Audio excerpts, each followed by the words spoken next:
What's up, guys? Welcome back. Today's video is more Euro Tripper 9 preparation. I'm going to be working on the OBS F250. Nothing major, just a few more checklist items to get done on the truck before hauling the 700 down to Fort Myers, Florida in just over 2 weeks. About 2.5 weeks, I'll be hitting the road down there. So back about a week ago, I got front shocks for the truck. I know Monroes aren't like the highest end. There's no dampening control on these, but they're just a simple construction stud and eyelet shock.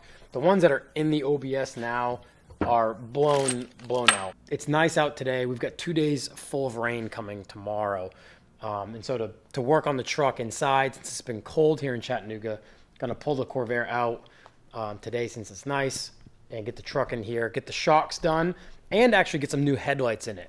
I did taillights on the truck back a while ago because one of the lenses was broken. But when I bought the taillights, I bought lights for all around the truck. So not just the headlights are left, but the blinkers and the front corner markers as well. But I haven't started the OBS yet today. It's kind of chilly out. It was down into the teens overnight, so you know these old diesels don't like starting when it gets pretty cold.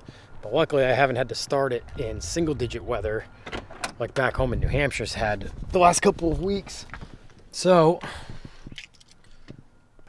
see how she starts. It's not too bad right now.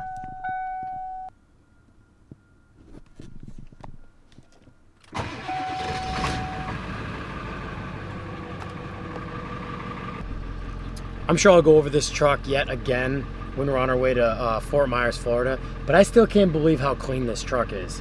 For a 95 F250 OBS with 250,000 miles on it, especially living in the South. So being from New Hampshire, seeing one this solid and this rust-free is actually mind-blowing. It's a showroom condition truck aesthetically for back home in New Hampshire for what we're used to seeing. Not a rust blister anywhere on it. But for having lived in Alabama its whole life, it's gotten a lot of sun, and there's not a single crack in the dash.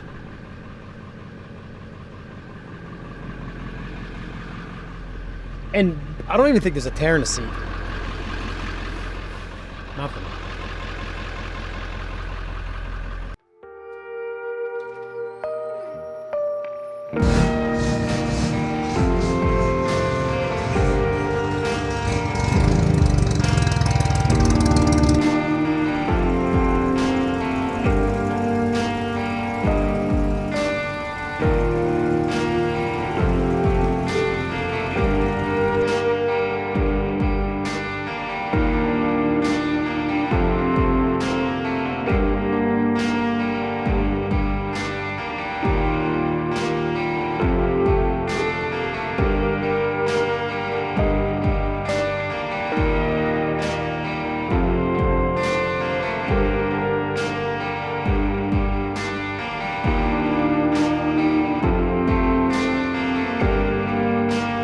So, passenger side is out.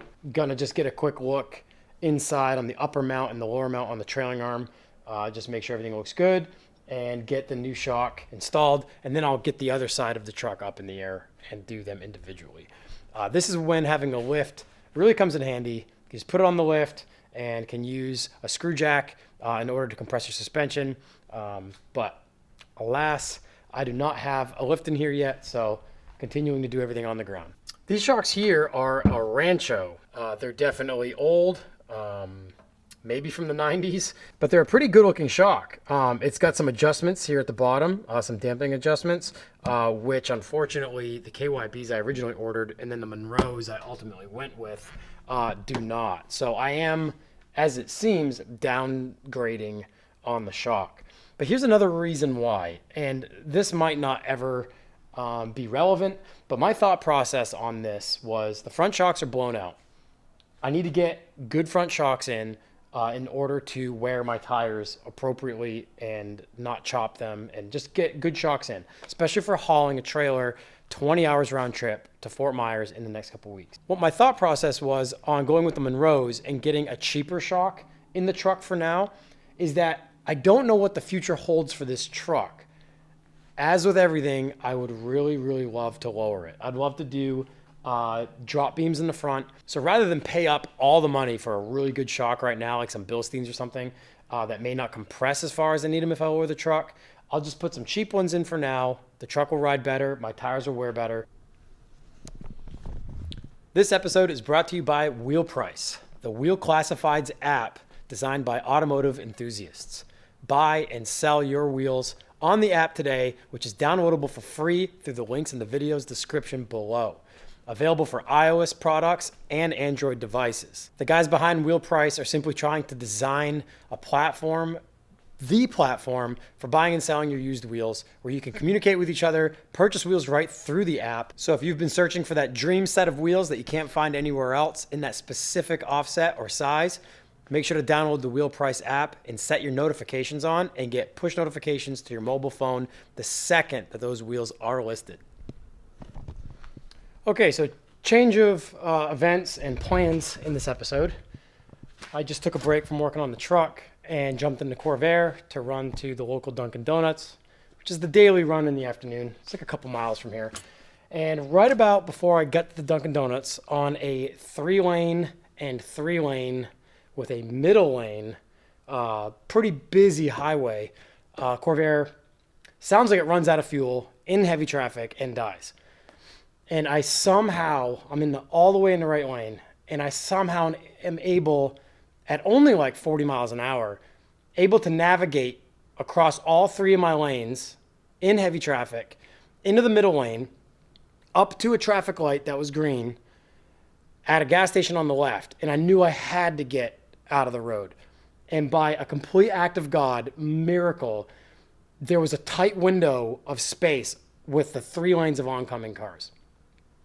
And I had just enough momentum and speed left. The car's off to be able to start probably scaring everybody, lead that window as everybody went by, and I was able to get through that window, up a little bit of an incline, over the incline onto another road, and then an immediate left down into the gas station parking lot. So I am now curbside on a long, long stretch with plenty of room to back my trailer up to it if that's what it comes to. But before it comes to that, well, even before that, I just walked 2.5 miles home in my little Vans. So my feet are not feeling well. Luckily it's warm out. Luckily the sun's out. No real complaints there. Could be way worse. My feet kill, but luckily I was only a few miles away. So I'm currently putting some tools in a bag. Grab my light, paper towels. I think the fuel pump went on it. It's a mechanical fuel pump, and the last few times I've lost the mechanical fuel pump in that car, it's lost the seal around where the diaphragm is sandwiched together, and it pumps fuel out everywhere.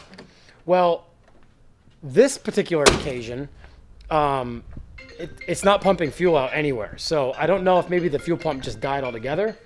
All right, so I've got a jump pack, bag of tools, my actual tool set. I've got a hard case toolkit that I usually keep in the old cars when I'm driving them, usually when I drive them out of town. I didn't have the toolkit in the Corvair. I had it in the truck, and so obviously that's why the Corvair breaks down. And now I'm going on a rescue mission. So I'm hoping, worst case scenario, it's the fuel pump. I can't get one until tomorrow morning. So I'm left with 2 options there. If I can't get it running, the Corvair hasn't lost the seal. It's not spilling fuel everywhere. And it's tight. That has a shaft that fits down into a port that has a set screw, like a bolt, that holds it in. And it's got a jam nut on it to hold it tight from wiggling loose with just motor vibration. I've had that jam nut come loose and then the bolt back out, and then the lobe can't push the shaft to work the diaphragm, and you break down on the side of the road. Which, at that point, all you got to do is reset the fuel pump, tighten it up, prime it, and you're good to go. That's not the case here because the pump is tight. Gonna get down there, see what I'm looking at, and then assess whether or not I am leaving it overnight and getting a fuel pump in the morning, but it's gonna rain tomorrow, or I finish the truck and pull my trailer out, which is filled with lumber, and get down there and hopefully have a few friends be able to help me push the Corvair into the trailer since I don't have a winch, and at least get it home. So here we go. All right, so it is the fuel pump. It's looking like it's not getting any fuel, but I got a line off the fuel pump on the back side of the pump, and since that gentleman was right there, was able to look to see if there was any fuel coming out of it when I cranked on it, and nothing was coming out. So Even after he walked away, I put a paper towel next to it and then cranked it again, and the paper towel wasn't wet. So just to confirm. And yeah, so it looks like I've lost the pump. When this has happened before, when the pump isn't leaking, I've thought that perhaps I had something clogged in my line or something in the tank had clogged. So I've pressurized my tank before when this has happened to try to push fuel through. I haven't done that now, but for tomorrow morning, I can have a fuel pump for $100. Just bit the bullet and got that ordered. So that's on the way. But what I have to do now, because I don't really want this car to sit here all night, and we've got rain coming in tomorrow, I'm gonna go home, finish the truck, get the shocks in it.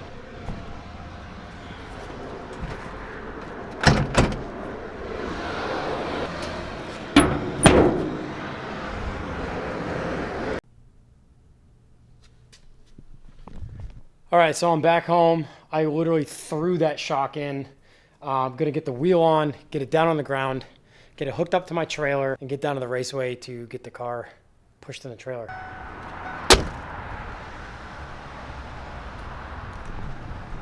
All right, so I'm out here now. Mason came out, he's gonna help me push the car. I was in the middle of putting shocks in this thing, doing an episode working on the truck, and now we're doing a Corvair rescue. So getting the trailer out of the yard was a complete nightmare, and I've got some wood in the trailer that I'm trying to get out. So we're gonna do that and then hopefully push this thing in and we'll be out of here.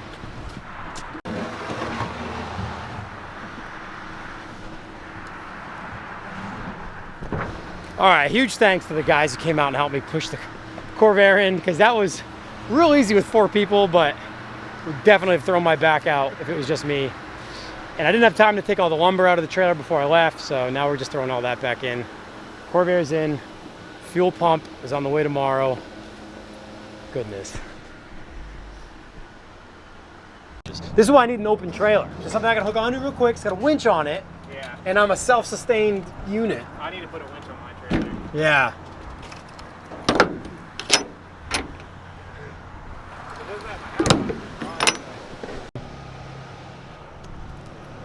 Hey, check these out. Mason's new rig. Oh boy. Those are going on this thing, right? Yeah. TE's on the Tacoma.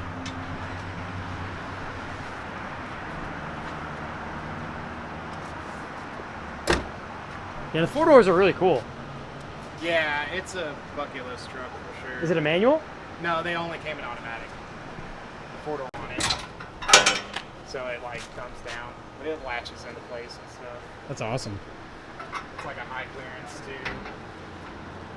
But literally, I've already had more fun in this truck in the first 24 hours of ownership than I did in the year of ownership of that new truck. Yeah, I bet. All right, guys, the Corvair is home. Truck and trailer as well, obviously.